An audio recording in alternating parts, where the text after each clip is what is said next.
This tutorial is going to describe the basic use of the list display for the Cologne Sanskrit dictionaries. The list displays are accessed by clicking on the L under the displays and downloads for the particular dictionary. For purposes of illustration, let's choose the Shabda Sagra Sanskrit English Dictionary. So I'm going to click that.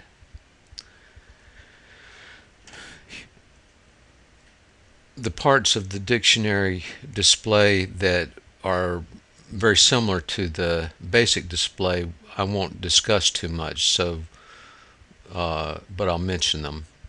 This is a home button.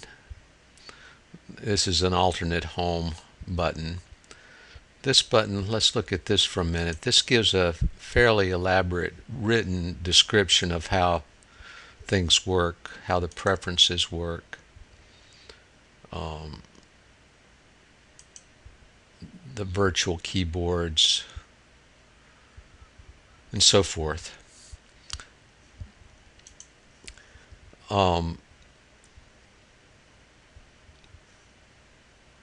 And the corrections button works very similarly to the other. But the most interesting thing when you're starting is to understand how the preferences work. So let's go to that. I'm going to click this button and then bring the window open to where we can see it. The first time you use the list display for one of the dictionaries, you have certain choices that you start with.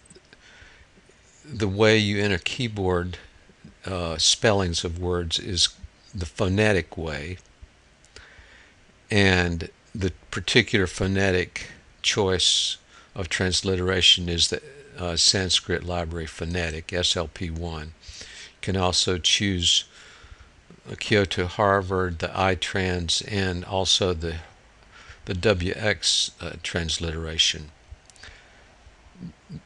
This is not available in the basic display, and the choices that you make here are not shared with the choices you make in the basic display.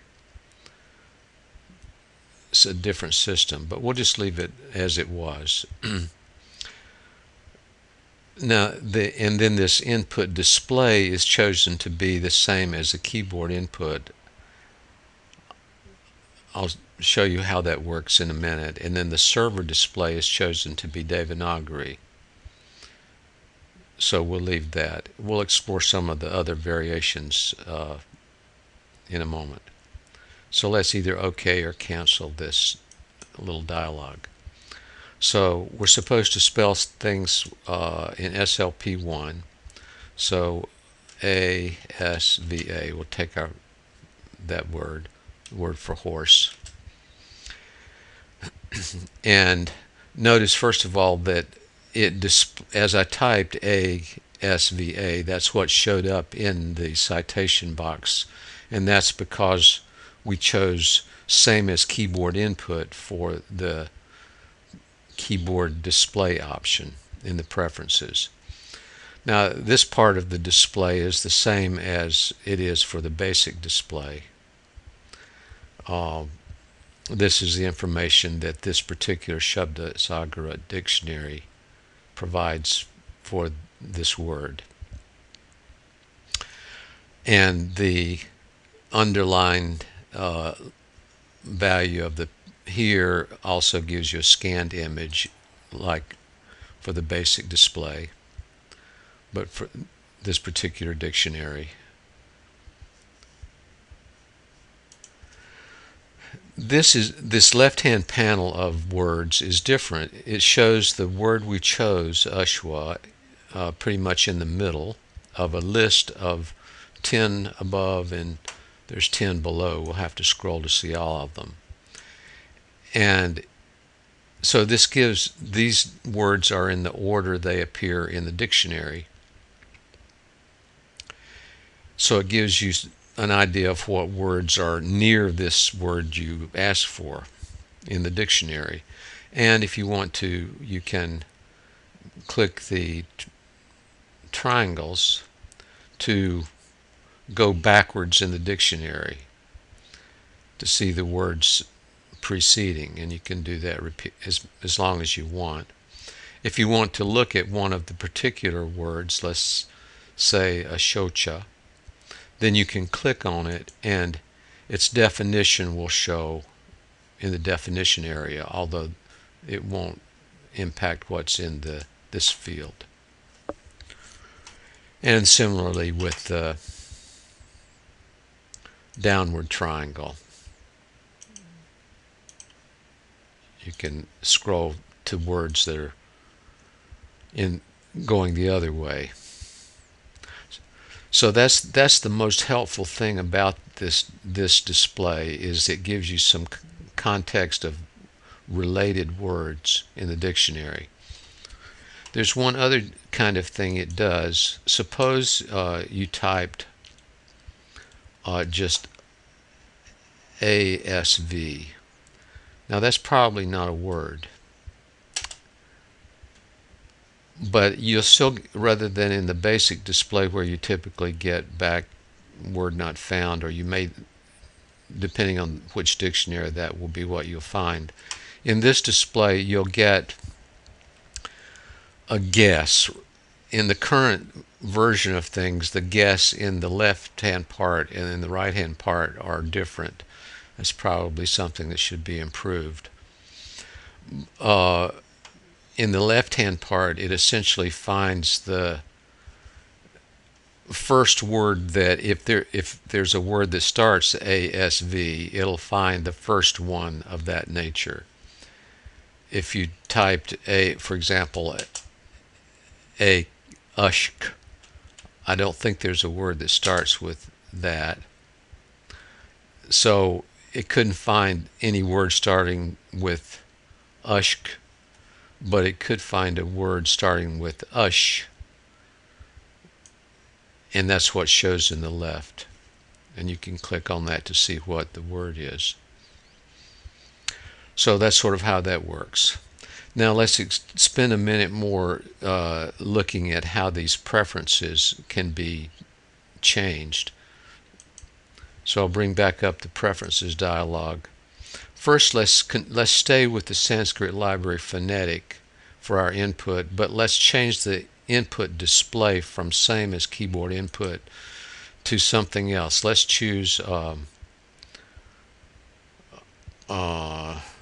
Devanagari. So click OK. Now let's type something now. Let's type the same Ashwa. So I typed an A on the keyboard, but it showed up as a Devanagari A. I type a capital S and it shows up as a Devanagari half sh. I typed a V and it gave the conjugate, the consonant shava in Devanagari with the halant indicating it's a half, there's no vowel yet. Now typed in an A and we now have Ashwa in Devanagari, and again we get the information for that word. Let's try another option here. Let's go to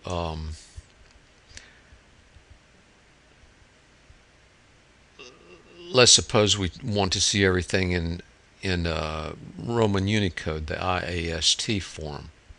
Then we can choose standard romanization for the input display and standard romanization for the server display, both.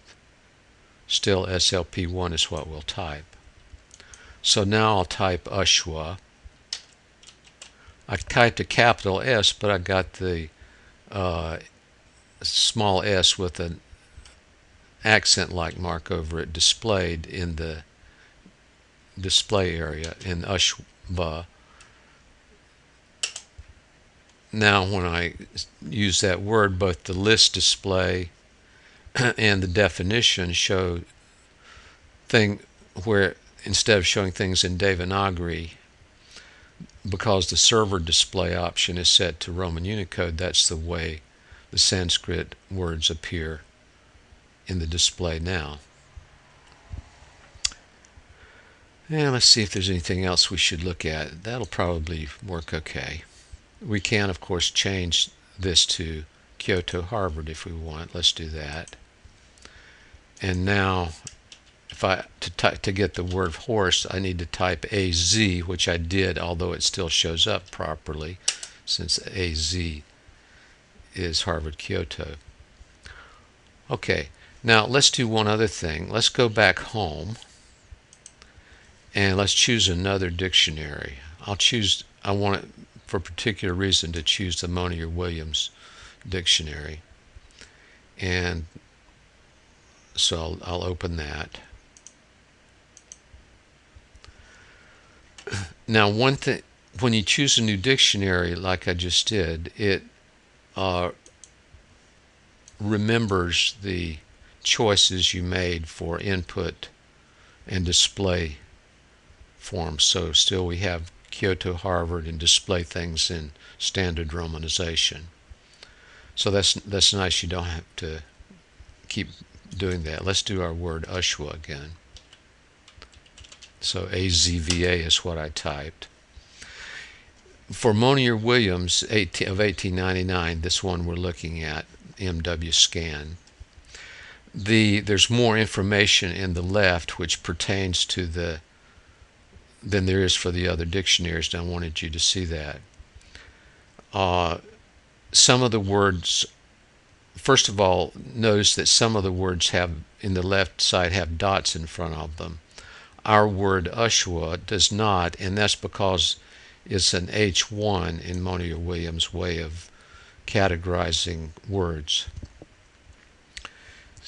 And this, I'll choose one that's a 2, and you can see it's got 2 dots before it, and so it's a sub word, so to speak. It's a compound, and that's why there's 2 dots in front of it in the left hand side. So this gives you some idea of the hierarchy in Monier-Williams in the left hand side. One other feature that you see is, for example, Ashwa Kunjara.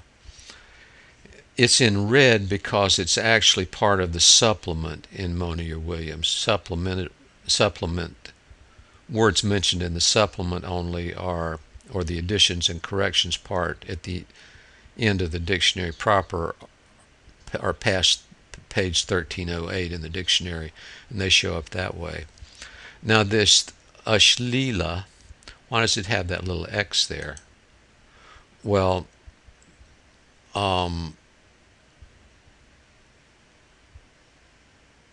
it basically has it because this one and this one correspond, and this one is classified as sort of a referential entry, and these are the real entries. They're not referential, so that's why that little X is there. If you see that, that's all that means. Okay, so that's all for this little tutorial on how the list display works. Give it a try. It's very useful for some things. That's the end of the tutorial. Thanks for listening.